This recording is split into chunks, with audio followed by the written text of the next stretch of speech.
അലൈക്കും വറഹ്മത്തുള്ളാഹി. പ്രിയ സഹോദരങ്ങളെ, നമ്മൾ മുസ്ലിമീങ്ങളെല്ലാവരും ഐക്യത്തോടുകൂടെ ജീവിക്കേണ്ട ഈ കാലഘട്ടത്തിൽ ഐക്യത്തിന് ആഹ്വാനം ചെയ്യുന്ന ആളുകൾ അനൈക്യം സൃഷ്ടിക്കുന്നത് നമ്മൾ സോഷ്യൽ മീഡിയയിലൂടെ കണ്ടുകൊണ്ടിരിക്കുകയാണ്. വളരെ വേദനാജനകമായ ഒരു അവസ്ഥയിലൂടെയാണ് നമ്മുടെ സമൂഹത്തിനെ ഓരോരുത്തരും നയിച്ചുകൊണ്ടിരിക്കുന്നത്. എല്ലാവരും നേതാവായിട്ട് മാറിയിരിക്കുക. കാരണം ഒരു നേതൃത്വമില്ലെങ്കിൽ ഉള്ള നേതൃത്വത്തിന് ഈ സുന്നി സംഘടനകളിൽ ചില സമസ്തയിൽപ്പെട്ടവർ മറ്റുള്ള സംഘടനകൾക്കൊക്കെ നേതൃത്വമുണ്ട്. ദക്ഷിണക്കാവട്ടെ എന്നതുപോലെ തന്നെ സംസ്ഥാനക്കാവട്ടെ AP വിഭാഗത്തിനാവട്ടെ അവർക്കൊക്കെ നേതൃത്വത്തെ അംഗീകരിക്കുന്ന ഒരു ചുറ്റുപാടപ്പുള്ളത്. എന്നാൽ സമസ്തയിൽ ഇപ്പോൾ പൊട്ടിപ്പുറപ്പെട്ട ഈ ഛിദ്രത 89 അതേ അവസ്ഥയിലേക്ക് നീങ്ങിക്കൊണ്ടിരിക്കുക. ചില സ്ഥലത്തൊക്കെ പള്ളികളിൽ ഇപ്പോൾ പുതിയ തർക്കം ഉണ്ടാക്കിക്കൊണ്ടിരിക്കുകയാണ്. മുമ്പ് എങ്ങനെയാണോ തർക്കം ഉണ്ടായത് അതേ രൂപത്തിൽ ഇപ്പം ഉണ്ടായിരിക്കുക. ഇപ്പോൾ പല മഹല്ലുകളിലും നമ്മളെ തൊട്ടടുത്ത മഹല്ലുകളിലൊക്കെ ഈ AP പ്രശ്നം വന്നപ്പോൾ രണ്ടിലും പെട്ട ആളുകളല്ലാത്ത സംസ്ഥാനത്തിൻ്റെ ആളുകളെ നിർത്തിയിരുന്നു കുറേ കാലം. അപ്പോൾ അത് അവർക്ക് ശറഈൻ്റെ നിയമങ്ങൾ പറയാൻ വേണ്ടിയിട്ട് അവർക്ക് കൂച്ചുവേലം കിട്ട സമയത്ത് അവർ സ്വയം ഒഴിവായപ്പോൾ പിന്നെ എന്ത് ചെയ്തു, ഞങ്ങൾ ആ പണിക്ക് കിട്ടൂല എന്ന് പറഞ്ഞുകൊണ്ട് സംസ്ഥാനത്തിൻ്റെ ആളുകൾ അത്തരം മഹല്ലുകളിൽ നിന്ന് സ്വയം ഒഴിവായെങ്കിൽ ആ സ്ഥാനത്ത് പിന്നെ സമവായത്തിലെത്തിയത് ഒരു കൊല്ലം AP, ഒരു കൊല്ലം EK, അല്ലെങ്കിൽ ഒരു കൊല്ലം മുഅദ്ദിൻ APൻ്റെത്, ഒരു കൊല്ലത്തെ ഈ ഖത്തീബ് EKൻ്റെത്, അങ്ങനെ നീങ്ങിക്കൊണ്ടിരിക്കുന്ന മഹല്ലുകൾ. ആ മഹല്ലുകൾ അത് പറ്റൂല, ഒരു വിഭാഗത്തിൻ്റെ തന്നെ ആക്കണം എന്ന് പറഞ്ഞിട്ട് ഇപ്പോൾ കോഴിക്കോട് ജില്ലയിൽ ആ പള്ളീൻ്റെ പേര് ശരിക്കും ഓർക്കുന്നില്ല, ഇപ്പോൾ ഒരു അടിയൊക്കെ നടന്നു. എന്താണെന്ന് വെച്ചാൽ അവിടെ ജുമാൻ്റെ നേരത്തെ പോലീസ് വന്നു. പോലീസ് അവിടെ ഒരു രജ്ഞിപ്പിന് വേണ്ടിയിട്ടാണ് വന്നത്. പോലീസ് പറഞ്ഞു, നിങ്ങൾക്ക് ഇവിടെ പള്ളി പൂട്ടാതെ നിൽക്കണമെങ്കിൽ, ഇവിടെ ഇന്ന് ജുമാ നടക്കണോ എങ്കിൽ നിങ്ങൾ എന്ത് ചെയ്യണം, ഇതുവരെ നീങ്ങിയ പോലെ ഒരു വിഭാഗം ഖത്തീബാണെങ്കിൽ ഒരു വിഭാഗം AP വിഭാഗം മുഅദ്ദിനും EK വിഭാഗം ഖത്തീബുമായിട്ട് നീങ്ങുന്ന സ്ഥലമാണത്. അവിടെ അങ്ങനെ നടക്കാം. അപ്പോൾ ഇവരതിനെ സമ്മതിച്ചില്ല. ഈ എല്ലാം ഇനി എന്താണ്, AP വിഭാഗത്തിന് ഇവിടെ പ്രവേശനമില്ല എന്നുള്ളവർക്ക് ആ രൂപത്തിലാക്കി അവിടെ കച്ചറൊക്കെ നടന്നു. വലിയ പ്രശ്നങ്ങൾ നടക്കുക ഓരോ മഹല്ലിലും. ഇപ്പോൾ അള്ളാഹ് ചോദിക്കുകയാണ്, അമൻ അദുലുമന മസാജിദ് അല്ലാഹി യുസ്കറ ഫീ ഇസ്മു വസഅ ഫീ ഖറാബിയ. ആദ്യത്തെ അങ്ങനെ തന്നെയാണെന്നോ എനിക്ക് ഓർമ്മയില്ലാത്തത് കൊണ്ട് ഞാൻ വ്യക്തമായിട്ട് പറയുന്നില്ല. അള്ളാഹിൻ്റെ പള്ളിയെ തൊട്ട് തടയുന്നതിനേക്കാൾ അക്രമിയായവൻ ആരുണ്ട് എന്ന് അള്ളാഹ് ചോദിക്കുന്നത്.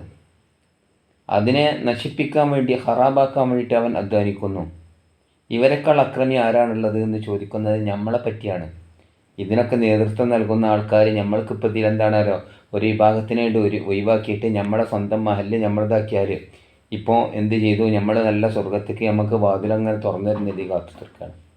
അപ്പം ഇത്തരം സാഹചര്യത്തിൽ നമ്മളെന്ത് ചെയ്യണം, ഈ ഏടാകൂടങ്ങളിലേക്ക് തലവെച്ച് കൊടുത്തുകൊണ്ട് നമ്മളെ ഈമാൻ നഷ്ടപ്പെടുത്തരുതെന്ന് എനിക്ക് പറയാനുള്ളത്. ഇതിനൊക്കെ നേതൃത്വം നൽകുന്നവർ ഈ സമൂഹത്തിൽ ഇപ്പോഴും ഉണ്ടല്ലോ എന്നുള്ളതാണ് വളരെ ലജ്ജാവഹമായി തോന്നി. കാരണം എന്താണെന്ന് വെച്ചാൽ ഇപ്പം നമ്മൾ മുസ്ലിമീങ്ങൾ നമ്മളെ പള്ളികൾ, നമ്മളെ വഖഫ് സ്വത്തുക്കളൊക്കെ മറ്റുള്ളവർ പിടിച്ചെടുക്കാൻ വേണ്ടി നിൽക്കുമ്പോൾ അതിലേക്ക് ഒരു എളുപ്പവഴി നമ്മളിങ്ങനെ പരസ്പരം ഉണ്ടാക്കുക. അപ്പം നമുക്കറിയാമല്ലോ, 4 സുന്നി സംഘടനകളും യോജിച്ച് കണ്ട് എന്താക്കി, ഇപ്പോൾ കൊച്ചിയിലായിട്ട് അടുത്ത 3-ാം തീയതി ഒരു വലിയ റാലി നടത്താൻ വേണ്ടി ഒരുങ്ങിയപ്പോൾ ഒരു ചങ്ങായി വിളിച്ചുകൊണ്ട് ചോദിക്കുകയാണ്, അബ്ദുൽ ലത്തീഫ് മൗലവി എന്ന ഉസ്താദിനേറ്റ, ഇതിപ്പോൾ നിങ്ങൾക്ക് ആരാ ഇതിന് അനുവാദം തന്നത്, ആരാ ഇതിന് നേതൃത്വം കൊടുക്കുന്നത്? ഈ സുന്നി മഹല്ല് പട്ടാസൻ്റെ ആളാണ് വിളിക്കുന്നത്.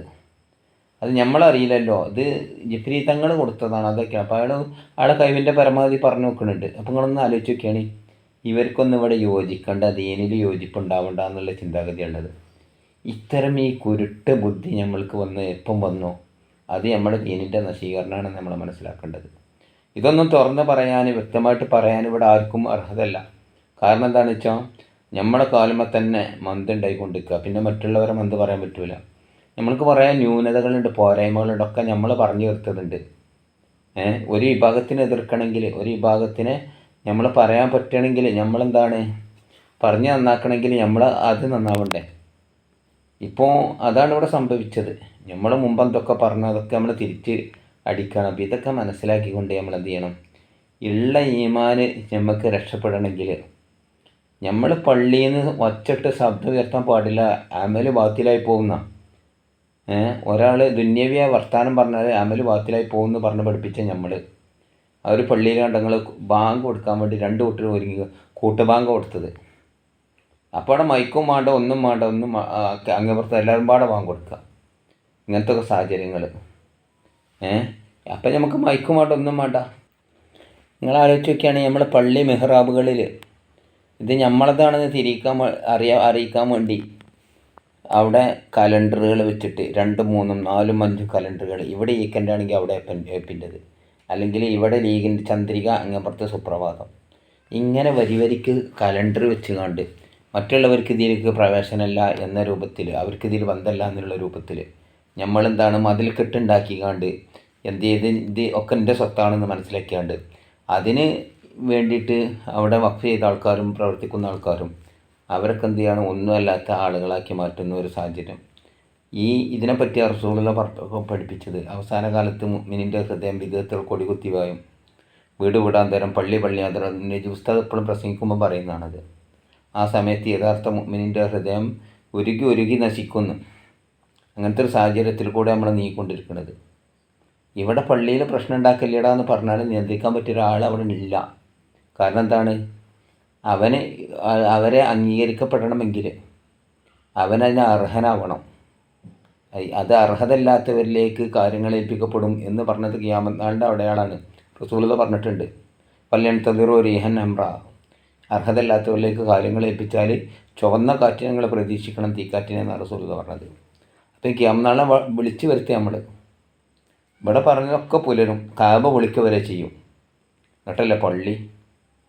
ഇവിടെ പള്ളി നമ്മൾ ആലോചിച്ച് നോക്കി, ഇവിടെ EKP പ്രസിഡൻ്റായിട്ട് പള്ളികൾ ഒരേ മഹല്ലിൽ 2 പള്ളി ഉണ്ടായില്ലേ. ഈ 2 പള്ളി ഉണ്ടായാലും ഫത്വൽ മൊയിലൊക്കെ എന്താ പറയുന്നത്, ഒരേ ആശയത്തിൻ്റെ ആൾക്കാർ 2 പള്ളി ഉണ്ടാക്കിയാൽ ആദ്യം ആർക്കാണോ ജുമാ മുൻകെടുക്കുന്നതെങ്കിൽ അത് ശരിയാവും, മറ്റുള്ള ജുമാനെ ശരിയാവില്ല എന്നാണ്. ഇതൊക്കെ പണ്ഡിതന്മാർ പറയാനുള്ള പ്രവർത്തിക്കാനുള്ളത്. ഇതൊക്കെ ഇവിടെ ഇപ്പോൾ ഫത്വൽ മൊയിൻ ഓതി എല്ലാവർക്കും അറിയും. ഒരു പള്ളീൻ്റെ മുമ്പിൽ നിന്ന് മറ്റേ പള്ളിയിലേക്ക് പോവുകയാണ്. എന്നിട്ട് ജുമാക്ക് എന്തിനാ പോണത്, ഈ ജുമാ സഹിയാകിട്ടല്ല, സഹിയാവും എന്നുള്ള നിലക്ക് തന്നെ. എന്നാൽ ഈ ഒരു മഹല്ലിൽ 2 പള്ളി ഉണ്ടാണെങ്കിൽ അതിനൊക്കെ പല നിബന്ധനയും ഫുക്കാക്കൾ പറഞ്ഞിട്ട്, ആ ഫുക്കാക്കൾ പറഞ്ഞ നിബന്ധനയൊക്കെ അറിയാത്ത ആളുകളല്ലത്. കാരണം എന്താണ്, മറ്റൊരു ആണെന്ന് ഇവർക്ക് വിശ്വാസമല്ലല്ലോ, ഇതിലും കൂടുന്നുണ്ട്.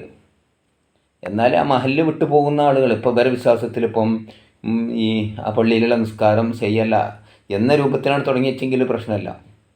ഇപ്പോൾ അങ്ങനെ ചിലരുണ്ടാവും, അവരെന്താണ് ഇവിടെ ശരിയല്ല എന്ന് തോന്നണ എന്തെങ്കിലും സാഹചര്യം അവിടെ ബിദഅത്ത്, അവിടെ ഈ തറപ്രസംഗമോ അല്ലെങ്കിൽ ബിദഅത്തോ അവിടെ കൊണ്ടെടുക്കണമെങ്കിൽ അത് ആ കാരണത്താൽ വേറെ പള്ളിക്ക് പോകുന്നതിന് പ്രശ്നമല്ല.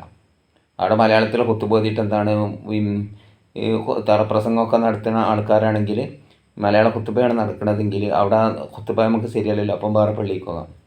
അല്ലെങ്കിൽ വിശ്വാസമുള്ള ആളുകൾ അവിടെ എന്താണ് ഈ ജുമയും ഖുത്ബയൊക്കെ ഫസാദാക്കുന്ന ഈ കാര്യങ്ങൾ കൊണ്ടുവന്നാണ്ട് എക്കോമൈക്കൊക്കെ വെച്ചുകൊണ്ട് അൽഹംദുലില്ലാ അലലല്ല എന്ന് പറയുന്ന സ്ഥലമൊക്കെ ഉണ്ടല്ലോ, അപ്പം ഖുത്ബൻ്റെ ഭാഗത്തിലാവും, എല്ലാവരും സമ്മതിക്കുന്നതാണ്. അപ്പോൾ അതിൽ കൂടാതുള്ള അതില്ലാത്ത സ്ഥലത്തേക്കൊക്കെ പോകാം. ഇങ്ങനത്തെ കാരണങ്ങളില്ലാതെ ഒരേ മഹല്ലിൽ 2 പള്ളി വന്നു.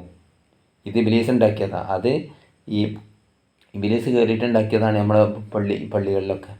അപ്പോൾ ഇതൊക്കെ അറിയായിട്ടല്ല. അപ്പോൾ എന്നാൽ പിന്നെന്താ അറിയാം, ഇനി ഇവിടെ ഉള്ള ഒരു പള്ളി ഉണ്ടല്ലോ, ആ പള്ളി തന്നെ മതിയെന്ന് പിടിച്ചു നിൽക്കുന്ന മഹല്ലിൽ ഇനിയും അവരെ ജുമാ ഖുത്ബകൾ ബാത്തിലാക്കാൻ വേണ്ടിയിട്ട് തർക്കമുണ്ടാക്കി കച്ചറുണ്ടാക്കി അടിപിടി കൂടുന്ന ആളുകൾ, ഇവർക്കൊക്കെ പണ്ഡിതന്മാരെന്ന് പറയുന്നത് എന്താ പറയേണ്ടത്.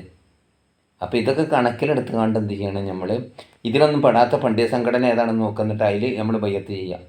ഇപ്പോൾ 2 സമസ്തനെയാണ് വിട്ടിട്ട് സമസ്ഥാനയിലോ ദക്ഷിണയിലോ ആണ് ചേരുക.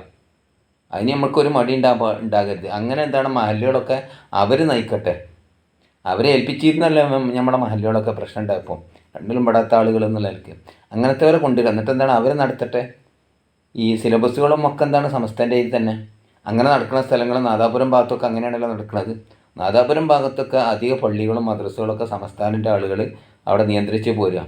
ഒരു സംഭവം ഞാൻ ഓർക്കാണ്, ഒരു മഹല്ലിൽ മുഴുവനും എന്തായി സമസ്ഥാനൻ്റെ ആളുകളാണ്. പള്ളി മദ്രസൊക്കെ എന്താണ് സമസ്തൻ്റെ ആയപ്പം ഓറോട് ചെന്ന് കിയനൂറോട് ചോദിച്ചോലോ, ഇത് നമുക്ക് സമസ്ഥാനൻ്റെ കീഴിൽ എന്താക്കിയൂടെ, നമുക്കിത് മാറ്റിക്കൂടെ എന്ന് ചോദിച്ചപ്പോൾ കിയനൂർ പറഞ്ഞെന്താണ്, അത് പാടില്ല, അത് വഖഫാണെന്നാണ്. ഏതൊരു മഹല്ലിൽ ഏതൊരു സമസ്തൻ്റെ മേലിലുള്ളതാണത്, അത് അതിൻ്റെ മേലിൽ തന്നെ നിൽക്കണം. അവരും നമ്മൾ പഠിപ്പിക്കുന്നതൊക്കെ എന്താണ് ഒരേ ആശയമാണെന്നുള്ള നിലക്ക് മൂപ്പരെന്താണ് അത് പറഞ്ഞ് ഇങ്ങനെയാണ് ഉഖ്രവിയ പണ്ഡിതന്മാരിങ്ങനെയാണ്. അപ്പോൾ ഇദ്ദേഹത്തെ ഈ കിയനോറെ പറ്റി ഇവിടെ ഇത്രക്കും മഹത്വമായിട്ട് പറയുന്നത് സമസ്ഥാനൻ്റെ ആളുകളല്ല. വ്യക്തമായിട്ട് നമുക്കറിയണമെങ്കിൽ റഹ്മാനിയ അറബി കോളേജ് ഉണ്ടല്ലോ ഇക്കേബാത്തിൻ്റെ, അവരിറക്കിയ സുവനീറെങ്കിലും വായിക്കുക. എന്നിട്ട് അങ്ങനത്തെ ആളുകൾ എന്ത് ചെയ്യുക, ഈ ഉത്തരവാദിത്തപ്പെട്ട സ്ഥാനങ്ങളിലേക്ക് അവരെന്താണ് നിയോഗിക്കുക, അങ്ങനത്തെ പണ്ഡിതന്മാരെ കൊണ്ടുവരിക. മഹല്ലുള്ള ആൾക്കാർ മറ്റു ഭരിക്കണതൊക്കെ വരാട്ടെ, എന്നാലേ ഇപ്പോൾ ഈ പ്രശ്നങ്ങൾ ഇങ്ങനത്തെ ആളുകൾ വരുമ്പോൾ ഈ പ്രശ്നങ്ങൾ തീരുള്ളൂ. എന്നാലെന്ത് അപ്പം എന്ത് ചെയ്യണം, അവർക്ക് ചിലപ്പം ഖുത്ബക്ക് മാത്രം മൈക്ക് ഒഴിവാക്കി കൊടുത്തുകൊണ്ട് എന്താണ് അവരെ അതിന് സഹകരിപ്പിക്കേണ്ടി വരും. അപ്പം ഇങ്ങനെയൊക്കെ എന്താണ് നമ്മുടെ ഇതിന് ഒരു ഇത് കാണില്ലാതെ ഇനിയും എന്താണ് പള്ളി കുട്ടിച്ചോറാക്കി മഹല്ല് കുട്ടിച്ചോറാക്കാൻ വേണ്ടി തിരിഞ്ഞാൽ അതിൻ്റെ തിക്തഫലം നമ്മൾ തന്നെ അനുഭവിക്കുക. നമ്മുടെ ഊരും ചോരും ഇവിടെ കളയാൻ വേണ്ടിയിട്ട് വഹാബി പ്രസ്ഥാനം നമ്മളൊക്കെ മുശ്രിക്കാന്നാണ് പറയുന്നത്, മുസ്ലിമേ അല്ലാന്ന്. പാണക്കാട് തങ്ങന്മാരൊക്കെ വലിയ മുശ്രിക്കീങ്ങളാണെന്നാണ് പറയുന്നത്. അല്ല എന്ന് വഹാബികൾ പറയാം. ഇവിടെ മുജാഹിദ് ബാലുശ്ശേരി മറ്റുള്ളവരൊക്കെ പ്രസംഗങ്ങളിലൂടെ യൂട്യൂബിൽ കാണാം. ഷിർക്ക് എന്തെന്ന് വെച്ചാൽ ഉറുക്ക് അരസ് അയക്കലൊക്കെ ഉണ്ടാക്കൽ വലിയ ഷിർക്കാണെന്നാണ് പറഞ്ഞത്, ദീനിന്ന് പുറത്തു പോകുന്നു. അപ്പോൾ മുസ്ലിമീങ്ങളാണെന്നാ. ചാത്തപ്പനും ഇട്ടിയാത്തനും ഒക്കെയാണ് ഇപ്പോൾ ഇവിടെ പള്ളിയിൽ ഇമാം വെക്കുന്നത് പോലെ തുടരാൻ പറ്റില്ല എന്നപ്പോൾ പറഞ്ഞതിൻ്റെ ഉദ്ദേശം. അപ്പോൾ ഇതൊക്കെ മനസ്സിലാക്കിക്കൊണ്ട് ഈ നമ്മൾ സുന്നികളുള്ള സ്ഥാപനങ്ങൾ അതുപോലെ നിലനിർത്തിയിട്ട് എന്ത് ചെയ്യുക, ഒക്കെ ഐക്യത്തോടു കൂടെ എല്ലാവരെയും കൂട്ടിപ്പിടിച്ച് ചേർത്ത് കണ്ട് ഇനിയൊരു പുതിയ നിബന്ധനയും ഇതൊക്കെ പള്ളിയിലും മദ്രസിലും വെക്കാതെ ഉള്ള നിബന്ധനക്കനുസരിച്ച് ഇങ്ങനെ രാഷ്ട്രീയക്കാർക്ക് ഏൽപ്പിച്ചു കൊടുക്കാതെ എന്ത് ചെയ്യുക, മതത്തിൻ്റെ ആളുകൾ മതമായിട്ടും രാഷ്ട്രീയമായിട്ടും കണ്ടിട്ട്, അല്ലെങ്കിൽ മതം രാഷ്ട്രീയം ഒന്നായിട്ട് കൂട്ടി എങ്ങനെയാണോ വെച്ചെങ്കിൽ അങ്ങനെ കണ്ടിട്ട് എന്താണ് മഹല്ല് നിയന്ത്രിക്കണം. അപ്പോൾ മാത്രമേ അത് ലെവലാകുള്ളൂ. അങ്ങനത്തെ ഒരു അവസ്ഥ ഉണ്ടാവട്ടെ എന്ന് പറയാനേ നമുക്ക് കഴിയുള്ളൂ. അല്ലാത്തതൊക്കെ തീരുമാനിക്കേണ്ടത് പണ്ഡിതന്മാരും പാമരന്മാർ നമ്മളെപ്പോലത്തെ സാധാരണക്കാരുമാണ്. അപ്പം എല്ലാവരെയും ഒരുമിച്ച് കൂട്ടിയിട്ടുള്ളൊരു ഫോർമുല തയ്യാറാക്കുന്ന ഒരു അവസ്ഥയിലേക്ക് വരാതെ നമ്മളുള്ള ആളുകൾ ഛിന്ന ഭിന്നമായി കൊണ്ട് പോയാൽ അവസാന കാലത്ത് തീൻമേശയിൽ വെച്ച പാത്രത്തിലേക്ക് എന്ത് ചെയ്യും, തളികയിലേക്ക് ഈ ഭക്ഷണത്തിന് വേണ്ടി എല്ലാവരും കൈ നീട്ടുന്നത് പോലെ ഈ ഇസ്ലാമിൻ്റെ നിയമങ്ങൾ ഇവിടെ നിന്നില്ലാതാക്കാൻ ഈ മുത്തലാഖ് പ്രശ്നം ഉണ്ടാക്കി എന്നതുപോലെ തന്നെയാണ് വഖഫ് ഭേദഗതി ബില്ല് എന്നതുപോലെ പള്ളികൾ ഒക്കെ പൊളിക്കാനുള്ള അവസ്ഥ ഉണ്ടാക്കി. പള്ളിൻ്റെ അടിയിൽ മറ്റുള്ള എന്തൊക്കെ ഈ അവരുടെ ആരാധനാലയത്തിൻ്റെതൊക്കെ തരാൻ വേണ്ടി തിരിയുന്ന ഒരവസ്ഥ ഒക്കെ വരുമ്പോൾ നമ്മളെന്ത് ചെയ്യുക, നമ്മളുള്ള ഈമാനായിട്ട് ഇല്ലാതാക്കിയാണ്ട് എന്ത് ചെയ്യുക, ഈ നമ്മളെ പറ്റി പറഞ്ഞത് ഈ കാലഘട്ടത്തിൽ ആളുകൾ ഒസായി സേൽന്ന ഒഴുക്കുവെള്ളത്തിൽ വരുന്ന അടിഞ്ഞു കൂടുന്ന ചണ്ടികളാണ് നമ്മൾ. അതുകൊണ്ട് അവരുടെ ഹൃദയത്തിൽ നിന്നൊക്കെ പേടിയെടുത്ത് കളഞ്ഞു. യുക്തിവാദികളടക്കമുള്ള ആളുകൾക്ക് അനുകൂലിച്ച് കണ്ട് എന്ത് ചെയ്തു, ഇവിടെയുള്ള ആളുകൾക്ക് വിധികൾ പറയാൻ തുടങ്ങി. അപ്പോൾ ഇത്തരം ഒരു അവസ്ഥയിൽ നമ്മളുള്ളത്, അത് നമ്മളെ രക്ഷിക്കട്ടെ എന്ന് പറഞ്ഞുകൊണ്ട് ഞാൻ നിർത്തുന്നു. നിങ്ങളുടെ അഭിപ്രായങ്ങൾ കമൻറ്റിലൂടെ അറിയിക്കുക. എൻ്റെ ഈ ചാനൽ ആദ്യമായിട്ട് കാണുന്നതിന് സബ്സ്ക്രൈബ് ചെയ്യുക. നിങ്ങൾ പരിചയമുള്ള ആളുകളിലേക്ക് ഈ സന്ദേശം എത്തിക്കുക. നിങ്ങൾ മറ്റുള്ള കുടുംബ ഗ്രൂപ്പുകളിലൊക്കെ എത്തിക്കുക എന്ന് പറഞ്ഞു നിർത്തുന്നു.